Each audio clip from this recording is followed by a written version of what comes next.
Silvestre y el Papa Mago. La Edad Media es un período de la historia que siempre se ha contado de forma mutilada.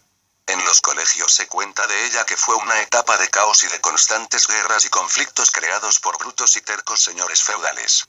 Algunas circunstancias son ciertas, pero de la Edad Media solo se estudian las guerras, las sucesiones, los señores feudales y algún que otro rey importante, dejando de lado totalmente a aquellos hombres que tenían la responsabilidad de la civilización y del bienestar de sus semejantes.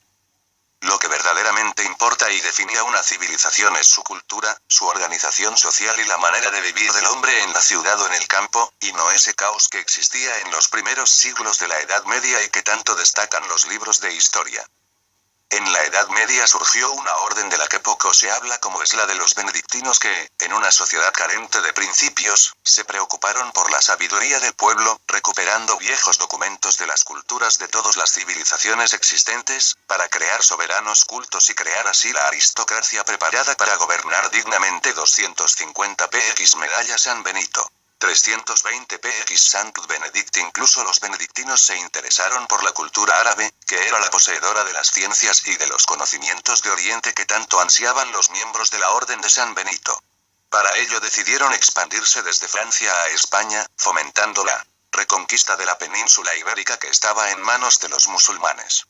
Pero, mientras arengaban para empuñar la espada contra los musulmanes, los benedictinos mantenían contacto ya en España con esa cultura árabe tan científica y sabia que tanto les haría progresar. España era un punto clave para los benedictinos, orden que, en medio de esa profunda crisis moral e intelectual, lucharon por poseer el saber, consiguiendo gran influencia en la época. Ese espíritu renovador desembocaría en la creación de la Orden de Cluny, y dando grandes personajes que, siendo completamente desconocidos y olvidados en la actualidad por la narración mutilada de la época medieval, asombraron a toda la civilización medieval. Y uno de esos personajes fue Gerberto d'Aurillac, más conocido como el Papa Silvestre II o el Papa Mago, y Gerberto, un joven con una inteligencia nada normal en su época. Sobre Gerberto y toda su vida, aún descontando lo que haya de leyenda, supera la imaginación. Personaje pintoresco y de subido color, Gerberto es uno de los genios más extraordinarios que la humanidad haya producido.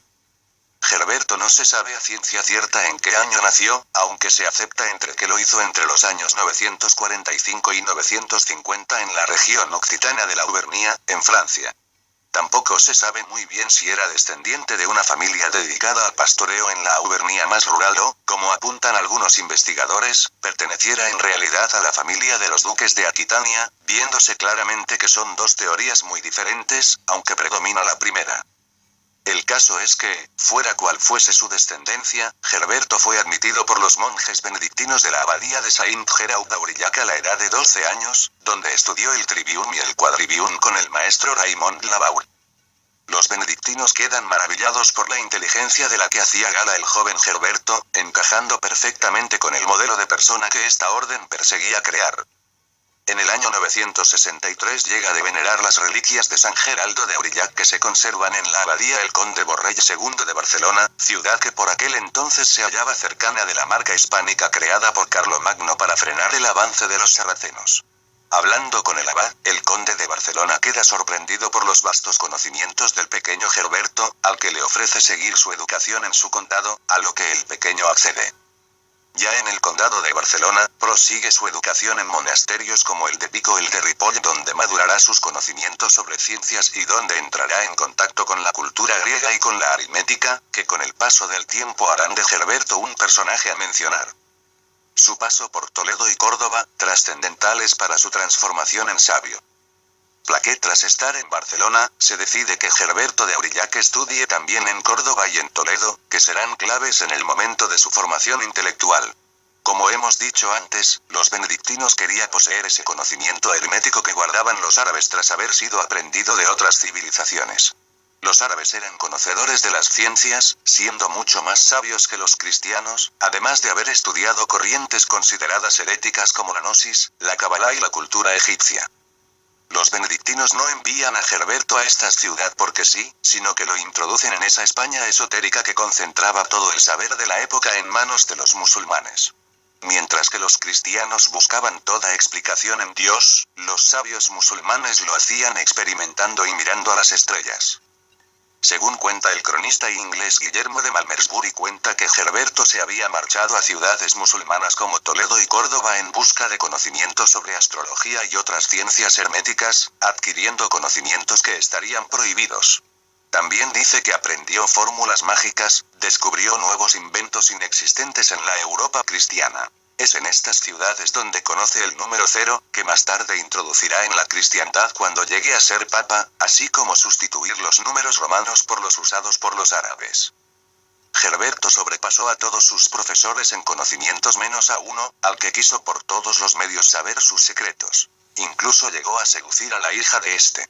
Esta historia es más aludible a la conquista esotérica del estudiante de los secretos que guarda el maestro 220 PX Silvestre y Aurillac. De repente, Herberto abandona España y se traslada a Reims, donde asombrará a unos con sus elevados conocimientos y levantará las sospechas de otros. Herberto nombrado papa. Silvestre II. Gracias a los benedictinos es nombrado obispo de la ciudad de Reims, donde comenzó a distribuir en su sede la aritmética, la astronomía, la geometría y la música. Será en esta época cuando construirá el primer ábaco, el globo terráqueo, un astrolabio de gran precisión y un reloj de péndulo, hasta ahora desconocidos en Europa. Al conseguir realizar tales inventos, rápidamente empezó a circular el rumor de Herberto era un nigromante que había realizado un pacto con el diablo, porque tales inventos solamente podían ser realizados por el maligno. Tras varias intrigas en Reims y al morir el papa, los benedictinos hacen gala de su poder en la iglesia y colocan a Herberto como papa en el año 999. Los últimos papas habían pertenecido a la orden benedictina y para seguir la tradición y poder alcanzar la tan perseguida aristocracia sabia, decidieron colocar a Herberto, que era un sabio que sorprendía a todo el mundo que trataba con él. En este momento Herberto se transforma en Silvestre II, el papa del año 1000, estando durante 4 años como pontífice hasta su muerte en 1003. Abate Herberto Silvestre II, a quien el pueblo lo considera como un brujo que había realizado un pacto misterioso con el diablo, no es elegido por su santidad o por su vida ejemplar. Si sube al trono de Pedro es porque, precisamente, representaba a la perfección los fines intelectuales de los iniciados de su tiempo. Los descubrimientos de Silvestre II. Descubrió el ordenador en la Edad Media. A partir de su vuelta del mundo musulmán, Silvestre II desplegó una actividad científica revolucionaria sin tasa ni medida. Nos ha dejado, y sus libros pueden ser consultados en bibliotecas, 24 obras matemáticas atiborradas de descubrimientos importantes, un tratado de geometría, un tratado de pesas y medidas, e incluso un tratado del juego del ajedrez, lo cual no es una casualidad si tenemos en cuenta que dicho juego posee una destacada significación esotérica. Base Lustraleron. Silvestre II o Herberto, parece seguro de que fuera un alquimista, probablemente el primero cristiano. Cuenta una vieja leyenda en Aurillac que, joven aún, había recogido oro en el río Jordán colocando en el agua un vellón de oveja al cual se adhirieron unas pepitas y desconozco si en aquella época existían buscadores de pepitas de oro, pero el procedimiento es similar a la práctica de la alquimia si es tomado en un sentido hermético, estando muy adelantado en el Ars Magna, ya que el metal precioso no estaba al alcance de muchos. También enseñó en Reims, como bien hemos dicho, astronomía y astrología que había sido incorporada a sus 220 PX Silvestre y André de Vilcot Palgerm 137 F 216 saberes en esa España musulmana. Además fabricó el primer astrolabio de gran precisión, así como el primer reloj de pesas y de péndulo. Construyó un curioso órgano hidráulico en el que las diferencias de presión del vapor producían toda una gama de sonidos musicales, máquina que probablemente interesaría a nuestros modernos investigadores de música cibernética y electrónica.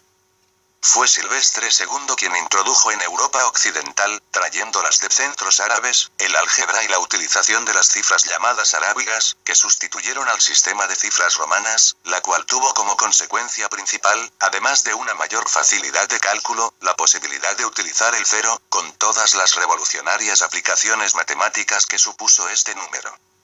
Finalmente, en pleno siglo X, fabricó una máquina que plantea la cuestión de si se trataba ya de un antepasado del ordenador.